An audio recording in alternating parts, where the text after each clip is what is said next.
দেশের ৬ জেলায় তীব্র তাপপ্রবাহে অতিষ্ঠ জনজীবন, সেই সাথে বাতাসের আর্দ্রতা বেশি থাকায় ভ্যাপসা গরমও অনুভূত হচ্ছে। এছাড়াও রাজশাহী, খুলনার কিছু জেলা, ঢাকা, বরিশাল ও রংপুরে মৃদু তাপপ্রবাহ বয়ে যাচ্ছে। গরমের তীব্রতায় ছোট বড় সবারই হাঁসফাঁস অবস্থা। প্রয়োজন ছাড়া বাইরে বের হচ্ছেন না অনেকেই। জীবিকার তাগিদে প্রখর রোদে কাজ করতে হচ্ছে খেটে খাওয়া মানুষদের। এদিকে আজও চুয়াডাঙ্গায় দেশের সর্বোচ্চ তাপমাত্রা রেকর্ড করা হয়েছে 40.8 ডিগ্রি সেলসিয়াস।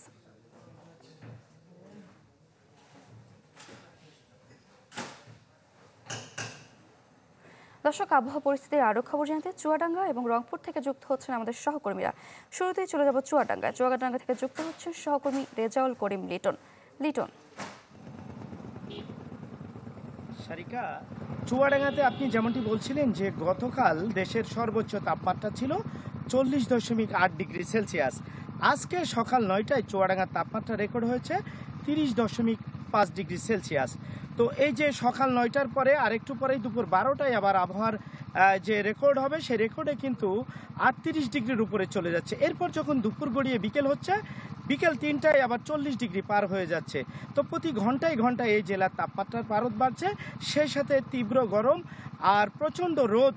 আমি এখন যেখানে দাঁড়িয়ে আছি আপনি দেখছেন যে রোদের যে তীব্রতা সেটি কিন্তু আসলেই প্রচণ্ড রোদ আর চারিদিকে ভ্যাপসা গরম আর রোদের যে তেজ সেটি আগুনের ফুলকে হয়ে ঝরছে।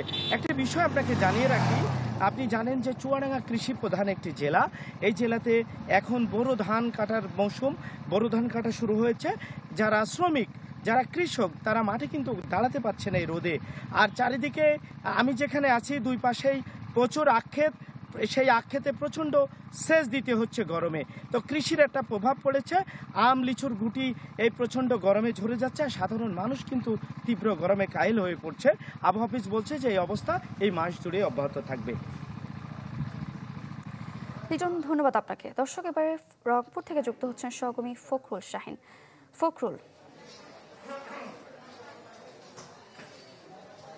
সারিকা, গরম বাড়ার সঙ্গে সঙ্গে হাসপাতালগুলোতে কিন্তু রোগীর চাপ অনেক বেড়েছে। আমি এখন আছি রংপুর মেডিকেল কলেজ হাসপাতালের মেডিসিন বিভাগে। আমার পেছনে আপনি দেখতে পাচ্ছেন যে অনেকগুলো রোগী, এই রোগীরা কিন্তু ওয়ার্ডের ভিতরে নেই, ওয়ার্ডের বাইরে যে জায়গা আছে, বারান্দা বলেন, বেলকনি বলেন, সেই জায়গাতে কিন্তু তাদেরকে রাখা হয়েছে। তার কারণ হচ্ছে রোগীর চাপ এতটা বেড়ে গেছে যে ওয়ার্ডে জায়গার সংকুলন হচ্ছে না, এই কারণে তাদেরকে বাইরে রাখা হচ্ছে। এবং যারা বাইরে থেকে চিকিৎসা নিচ্ছেন তাদের আসলে দুর্ভোগেরও সীমা নেই। ওয়ালটন এয়ার কন্ডিশনার এক্সচেঞ্জ অফারে স্প্লিট এসিতে 23,000 টাকা পর্যন্ত নিশ্চিত ছাড়।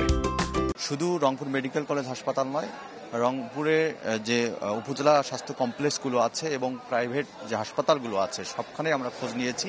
সবখানে কিন্তু গরম বাড়ার সঙ্গে সঙ্গে রোগীর চাপ কিন্তু অনেক বেড়ে গেছে। এবং আজকে আমরা রংপুর মেডিকেল কলেজ হাসপাতালে এসে খোঁজ নিয়েছি। এখানে কিন্তু শীতের সময় দেখা যাচ্ছে যে 1 থেকে 1,500 রোগী ভর্তি থাকে, সেখানে 2,000-এর উপরে রোগী কিন্তু এখানে ভর্তি আছে রংপুর মেডিকেল কলেজ হাসপাতালে। এবং নানা রোগে আক্রান্ত হয়ে তারা কিন্তু এখানে এসেছেন। আমরা অনেক রোগীর স্বজনদের সঙ্গে কথা বলেছি, তারা বলছেন জ্বর, সর্দি, কাশি সহ ডায়াবেটিস, উচ্চ রক্তচাপ ইত্যাদি রোগে কিন্তু আক্রান্ত হয়ে ভর্তি আছেন। এবং তারা আসলে বলছেন যে এখানে সরকারি হাসপাতালে দুর্ভোগের সীমা নেই। তার কারণ হচ্ছে তারা বাহিরে থেকে চিকিৎসা নিচ্ছেন, বাহিরে আসলে ফ্যান নেই, ইলেকট্রিসিটি সমস্যা এবং যে পরিবেশের যদি কথা বলি, বাথরুমগুলো খুবই অপরিচ্ছন্ন। তারা বলছেন সেখানে যাওয়ার মতো পরিবেশ নেই। তো এই নানা দুর্ভোগ নিয়ে তারা কিন্তু চিকিৎসা করছে। অনেকে বলছেন এখানে আসলে সরকারি ওষুধপত্র দেওয়া হয় না, আসলে এতগুলো রোগী, এই কারণে চিকিৎসকরাও আসলে খুব কম আসেন, নার্সদেরকে দিয়ে কিন্তু চিকিৎসা সেবাটা চালিয়ে নেওয়া হচ্ছে। পরিচালকের সঙ্গে কথা বলেছি, তিনি বলেছেন যে রোগীর চাপ অনেক বৃদ্ধি হওয়ায় আসলে বেড সংখ্যা কম হওয়ার কারণে এই সমস্যার সৃষ্টি হয়েছে। তো এই ছিল এখানকার সর্বশেষ। ফখরুল, ধন্যবাদ আপনাকে। দর্শক, আবহাওয়া পরিস্থিতির খবর জানাতে চুয়াডাঙ্গা এবং রংপুর থেকে যুক্ত হয়েছিলেন আমাদের সহকর্মীরা। মেক্সন ইলেকট্রিক্যালস অ্যান্ড ইলেকট্রনিক্স দেশ 24 নিচ্ছে একটা বিরতি, ফিরছে একটু পরেই, সাথেই থাকুন।